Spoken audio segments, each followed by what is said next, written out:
deuxième série de contes, ce sont des contes dits voluptés. Et on va prendre les choses d'une manière, Maurras prend les choses d'une manière inverse. Le premier des contes s'intitule « La consolation de Trophime ». Alors Trophime est un évêque, il vient d'Éphèse, et il vient de Milet, pardon. Il s'est converti en passant à Rome, il est devenu le disciple prétendu de Pierre et de Paul, et il arrive en Gaule, il arrive en Arles, parce qu'il a entendu dire qu'en Arles, il y avait une femme qui était l'illustration d'Arles, Myrto, on pourrait dire la grande courtisane, celle qui faisait vivre Arles, qui prétend mourir, et il se dit, si jamais j'arrive à la ramener à la vie, eh bien, j'obtiendrai un grand succès, et par conséquent, à partir de ce moment-là, je pourrai prétendre étendre mon nouveau dogme, faire connaître mon nouveau dogme à toute la Gaule et à l'ensemble des pays civilisés. Tel est le projet de Trophime. Alors c'est amusant parce que je crois que là, franchement, l'allégorie, elle est parlante et plus que parlante. Évidemment, Arles, c'est la ville, c'est la cité, à l'époque, la cité de la politique, bien sûr, on est dans l'ordre politique. Volupté, ce sont les voluptés politiques. Myrto est la grande courtisane. Tous les Arlésiens, qui sont tous les projets politiques qui sont figurés, viennent se réjouir dans les bras de Myrto. Myrto se prête à tout, aux jeunes, aux vieux, aux grands, aux petits, aux nobles, aux non-nobles. Myrto est la femme de tout le monde, c'est la grande courtisane. Il s'agit de l'opinion française. Et l'opinion française, elle est là, elle se donne à tous les projets politiques, elle est versatile, tout lui plaît, et y compris les étrangers qui sont de passage, y compris les projets anglo-saxons, les projets bataves, les projets que sais-je. L'opinion française s'émeut de tout. Mais elle est mourante, nous sommes à la fin du XIXe siècle, et déjà la démocratie française est fatiguée. Et elle est si fatiguée qu'elle est sur le point de mourir et qu'elle voudrait elle-même mourir, se laisser mourir. Alors on raconte sa vie, c'est assez étonnant. Elle a prétendu à un moment vivre de façon harmonieuse avec une sorte de noble de l'époque, le notable, et qui sont les notables qui représentent et qui figurent les notables de la fondation de la Troisième République. Et ensuite, elle vit avec un jeune homme qui est une sorte d'imitation du Christ. C'est une sorte de démocratie chrétienne où elle prétend se raviver et raviver ses passions. Et puis tout cela échoue. Et Trophime vient présenter son discours à cette opinion française noble, distinguée, et donc il se présente à l'Assemblée des Arlésiens. Et Trophime, c'est le projet épiscopal, c'est le projet de, tout simplement, le conte est écrit exactement à cette période-là, du ralliement à la République. Et Trophime essaye de convaincre Myrto de la grandeur de son projet. Et quand vous écoutez le discours de Trophime, vous apercevez à quel point cette religion est une religion évanescente. Donc Maurras a parfaitement compris qu'à partir du moment où on commence à mêler le christianisme à des projets politiques de cette sorte, eh bien le christianisme on va en prendre un coup et que concrètement, toute son armature dogmatique va disparaître et le discours va devenir d'un sentimentalisme aigu. Il va falloir croire, mais croire pour des raisons de moins en moins imaginables, de moins en moins crédibles, de plus en plus. Et plus ça paraît évanescent, plus ça doit être convaincant. Et évidemment, Trophime, dans ce ralliement, dans ce projet de ralliement, ensemble, on va faire de grandes choses, lui dit Trophime. Eh bien, pas du tout. Ça aboutit à un échec. Non seulement Myrto meurt, mais Trophime lui-même est rejeté par les Arlésiens. Il a complètement échoué. C'est l'échec du ralliement à la République. Donc après l'évêque, deuxième conte, ça c'est le premier conte des voluptés. Le deuxième conte des voluptés, il s'agit d'Eucher de Lille, qui est un vieillard. Eucher de Lille est un vieillard. Eucher de Lille ou la naissance de la sensibilité. Le vieil Eucher est un marin qui vit de la pêche. C'est un pêcheur sur l'étang de... En fait, c'est l'étang de Berre qui est décrit. Hein, c'est l'étang de Brescon. Et en fait, il s'agit tout simplement de l'étang de Berre, qui est admirablement décrit, mais qui est décrit de manière symbolique. C'est le Parti populaire. Après Trophime, qui représente le parti clérical, échec, voici le Parti populaire. Et ce Parti populaire, jusqu'à présent, il ne faisait qu'une seule chose dans toute l'histoire de France. Il ne faisait que ramer, que pêcher des poissons dans les temps politiciens. Et puis ensuite, il apportait sa pêche au port. Et là, les rhéteurs se nourrissaient de la nourriture que lui apportait le vieil Eucher. Telle était la vie depuis des siècles.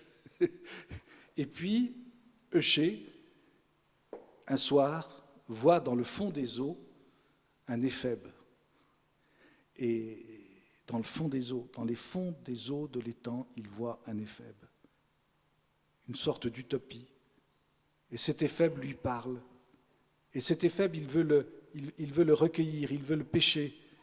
Et il va faire des efforts insensés pour essayer de tirer, nuit après nuit, du fond de l'étang, cette utopie.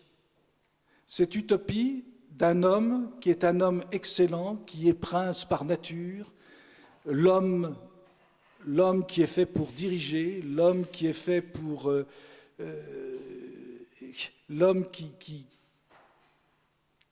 politique qui est fait pour transfigurer les eaux politiciennes. Et c'est le discours, bien sûr, qui s'entend dans toutes les conférences et dans tous les discours des hommes politiques. Et à la recherche de cette utopie, le vieil Eucher devient fou, devient littéralement fou, jusqu'au jour où il arrive, jusqu'à la nuit, où il arrive à tirer cette utopie du fond des eaux, il l'embrasse et il ne se rend même pas compte que cette figure mythique d'un homme souverain, égal, fraternel et toujours digne, cet homme libre, indéfiniment libre, n'est en réalité qu'une pourriture. Et il l'embrasse, et il n'embrasse que de la pourriture.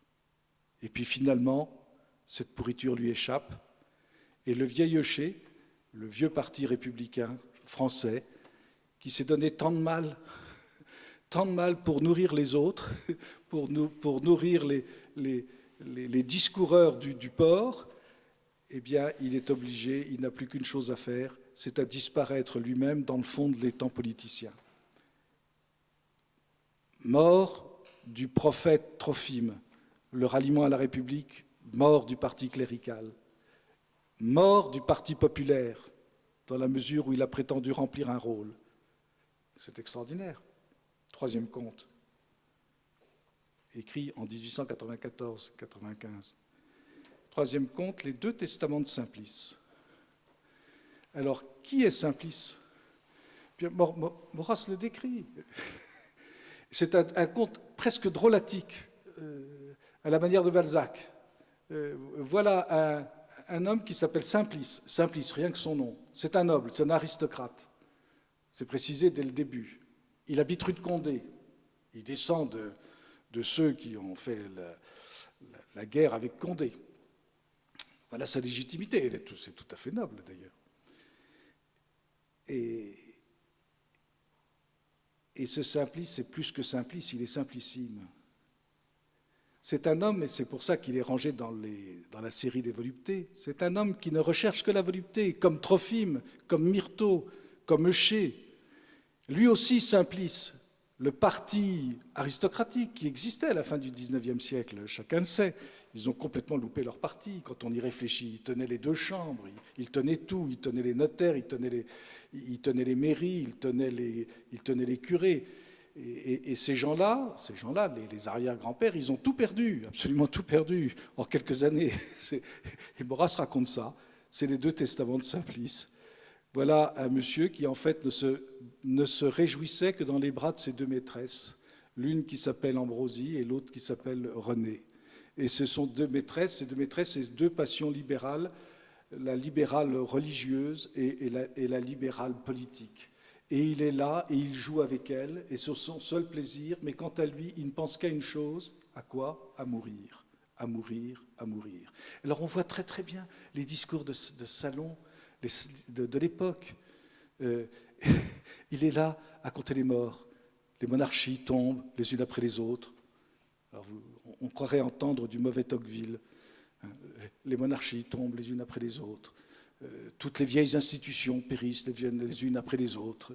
Les châteaux, nous les perdrons les uns après les autres. Nos familles, nous les perdrons les unes après les autres. Ah oui, voilà. Ah oui, les vieux d'Andelot, c'est terminé, c'est terminé. Ils ont tout perdu. Et puis là, le dernier descendant, oh ben c'est fini. C'est fini. Oh, on se réjouit, on a de discours que sur ce thème, c'est fini, c'est fini, c'est fini. Et alors Maurras représente ce Simplice qui est là et qui ne rêve que lui-même, que d'achever, que de finir, que de la mort. Et en fait, il dresse un tableau de toute la postérité de Chateaubriand. Chateaubriand, c'était cela. Le dernier testament de Chateaubriand, c'est que tout est fini. Et qu'il n'y a plus de place dans le monde d'aujourd'hui pour des gens de cette... pour des gens comme nous. Pour des gens comme nous. Voilà. Et évidemment, cela lui vient de sa formation. Dès son plus jeune âge, il a vu mourir une de ses jeunes cousines.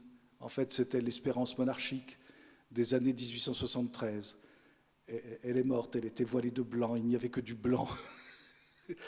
Le blanc de Chambord. Il n'y avait que du blanc. Et alors, il est fasciné par ce blanc. Et tout à coup, il y a une petite goutte de sang qui apparaît sur la bouche de cette jeune fille qui était toute dévouée à Marie, à la Vierge. Et tout cela est d'une ironie, mais mordante, mordante. C'est la fin du parti aristocratique. Et pourquoi les 2 testaments?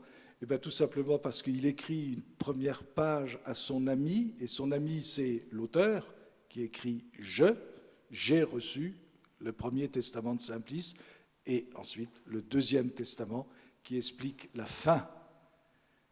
Et c'est une fin dont on voit très bien que l'auteur est capable de tirer une leçon journalistique. C'est stupéfiant. Les 3 contes religieux, fin du rationalisme, fin du sentimentalisme, du fidéisme, du fidéisme sentimental, fin d'une certaine religion politique, d'exaltation fausse de la France qui serait établie comme une sorte de déesse. Quand on pense que Maurras a été poursuivi pour avoir fait de la France une déesse, il suffit de lire ce conte pour voir à quel point il récuse cette conception. Bien sûr qu'il aime la France, et bien sûr qu'il y a dévoué toute sa vie, mais il sait très bien que précisément faire ce discours éternel sur la France, la France, la France qui, la France que, la France, eh bien c'est une manière de se cacher la réalité. Troisième. Ensuite, les contes, ça c'est les contes religieux, les contes voluptés, c'est-à-dire les contes politiques.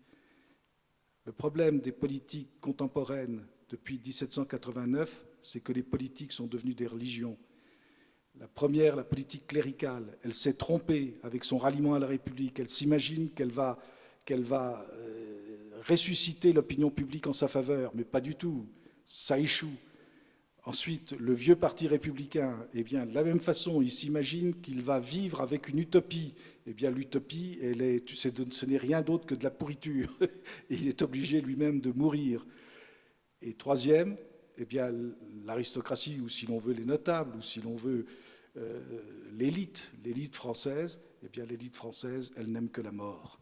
Elle n'a de considération que sur la mort. Et d'ailleurs, on pourrait illustrer ce dernier conte des voluptés, ce troisième conte des voluptés, avec les considérations de l'élite actuelle de la France, et qui sont tirées quand même d'une manière générale des familles qui sont issues de ces familles, même si tout cela s'est renouvelé comme c'est tout à fait normal.